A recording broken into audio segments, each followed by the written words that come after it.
Vadodara today ન્યૂઝમાં આપનું સ્વાગત છે। વડોદરા શહેરની માંજલપુર પોલીસે આંતરરાજ્ય ચામાચીડિયા ગેંગનો પર્દાફાશ કરીને ઘરફોડ ચોરીના 4 ગુના ઉકેલ્યા છે। આ ગેંગના સભ્યો રાત્રિના સમયે ચડ્ડી બનિયાન પહેરીને બંધ મકાનોને નિશાન બનાવતા હતા। દિવસ દરમિયાન તેઓ ફુગ્ગા વેચવાના બહાને વિસ્તારોની રેકી કરતા હતા। પોલીસે 2 આરોપી દેવરાજ ઉર્ફે દેવા ભુરિયા સોલંકી અને કબીર ઉર્ફે લલ્લુ જશવંતભાઈ સોલંકી અને કિશોરને ઝડપી પાડ્યા છે। આરોપીઓ પાસેથી ચોરી કરવાના સાધનો જેમ કે કટર, ડિસ્મિસ, ટોર્ચ અને અન્ય સાધનો પણ જપ્ત કરવામાં આવ્યા છે। તાજેતરમાં 2-3 ચોરીના બનાવો માંજલપુર અને મકરપુરા ખાતે ધ્યાનમાં આવ્યા હતા। તેના સીસીટીવી ફૂટેજ તપાસ ચાલુ હતી અને તે દરમિયાન રાત્રિના સમયે માંજલપુરના થાણા અધિકારીશ્રીની પોતાની નાઇટ હતી। તે નાઇટ દરમિયાન એમને 2 શંકાસ્પદ ઇસમો મળ્યા કે જેઓ સ્કૂલમાં લઈ જવાની દફતર, બેગ જેવું ખભે ભરાવીને જતા હતા। તેમની પૂછપરછ કરી અને બેગ ચેક કરી તો બેગમાંથી વિવિધ પ્રકારના સાધનો મળ્યા જેનો ઉપયોગ સળિયા કાપવા માટે, લોક તોડવા માટે થતો હોય તથા પેપર સ્પ્રે જેવા અને અન્ય ડિસ્મિસ, વાંદરા પકડ, પાના પકડ વગેરે વસ્તુઓ, વિલોલ અને પથ્થર મળી આવ્યા। ત્યારબાદ વધારે પૂછપરછ કરતાં આગળ એક માણસ જઈ રહ્યો હતો અને તે પણ એ જ સાગરીતનો એમનો જ એક સાગરીત હતો અને એ ટોળકીનો ભાગ હતો।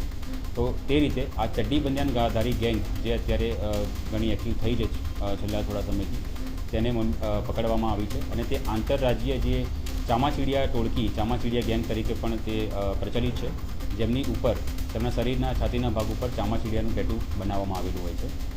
આ લોકોની જે મોડસ ઓપરેન્ડી છે તેમાં તેઓ છાયાપુરી સ્ટેશન પર ઉતરે છે, ત્યાંથી ફાટકે રેલવેના પાટા સાથે ચાલતા માંજલપુર ગામ પાસે આવે છે અને ત્યાં દિવસ દરમિયાન ફુગ્ગા વેચવાના બહાને કે કોઈ લારી ચલાવવાના બહાને રેકી કરે છે અને જે બંધ મકાન મળી આવે તે મકાન પર રાત્રિના સમયે ચોરી કરવાનો પ્રયાસ કરે છે અને તાળું તોડવાનો પ્રયાસ કરે છે અને ચોરીનો સામાન લઈને અલગ અલગ ટીમો બનાવીને ચોરી કરતા હોય છે। ચોરી થયા પછી આ ટીમો અલગ અલગ વિસ્તારમાં વહેંચાઈ જાય છે। જે એક ટીમ હોય છે તેનું કામ હોય છે કે આ જે સામાન છે, જે સાધન સામગ્રી છે કે જેનો ઉપયોગ કરીને ચોરી કરવામાં આવી છે તેને લઈને ભાગી જાય છે। એક ટીમ હોય છે જે મુદ્દામાલ છે એને લઈને જતી રહે છે અને ત્રીજી ટીમ અલગ દિશામાં જાય છે। આપણી પાસે સાધન સામગ્રીવાળી ટીમ હાથમાં આવી છે, જેમાં મુખ્ય આરોપી દેવરાજ ઉર્ફે દેવાભાઈ સોલંકી અને કબીર ઉર્ફે લલ્લુ સોલંકી છે અને ત્રીજો જે છે એ કાયદાના સંઘર્ષમાં આવેલ બાળ કિશોર છે। આ 3 આરોપીની ધરપકડ આપણે કરવામાં આવી છે અને આ 3 આરોપીના જે ગુનાહિત ઇતિહાસ શોધવામાં આવ્યો તો માંજલપુરના 3 ગુના અને મકરપુરાનો 1 એમ કુલ 4 વડોદરાના ગુના સિવાય મધ્યપ્રદેશમાં ઉજ્જૈન ખાતે નીલમગંગા, ચિમનગંજ અને મહાકાલ પોલીસ સ્ટેશનમાં વિવિધ પ્રકારના ગુનાઓ છે, જેની અંદર ચોરી કરવાના ગુના 307 એટલે કે અટેમ્પ્ટ ટુ મર્ડર અને પોલીસ પર અસોલ્ટ કરવા જેવા ગંભીર ગુનાઓ તેમના વિરુદ્ધમાં નોંધવામાં આવેલા છે। જે અન્ય એમની ટીમ જે મુદ્દામાં લઈને જે ભાગી ચૂકેલ છે અને જેને પકડવાના પ્રયાસ ચાલુ છે, જે વોન્ટેડ છે, તેમાં દુર્જન બાબા, રાજપાલ પારધી, યોગેશ સોલંકી અને બાલી પવાર જેઓ અત્યારે વોન્ટેડ છે અને જેમને પકડવા માટેની કામગીરી અત્યારે હાલમાં ચાલુ છે।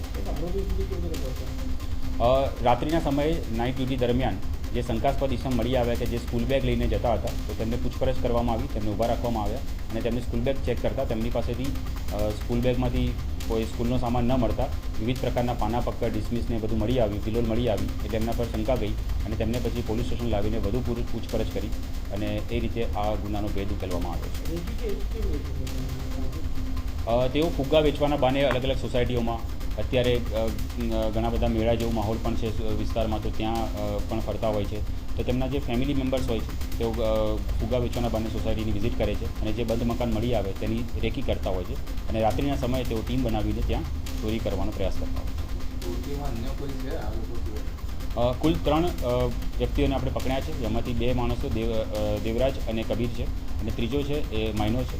એ સિવાય જે ભાગી ગયા છે એ 4 ઇસમો છે, જેમના નામ દુર્જન, રાજપાલ, યોગેશ અને બાલી પવાર છે।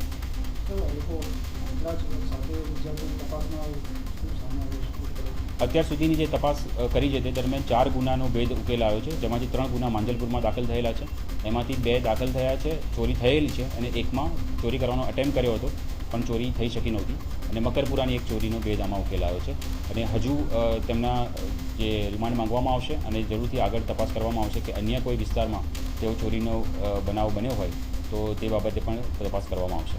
તેમના જે લુક છે અને જે તેમની ગેટ એનાલિસિસ જોતા સીસીટીવી સાથે તેમની તમામ વસ્તુ મેચ થાય છે અને તેના આધારે યોગ્ય પુરાવા પણ આપણે આઈઓ દ્વારા ઊભા કરવામાં આવ્યા છે।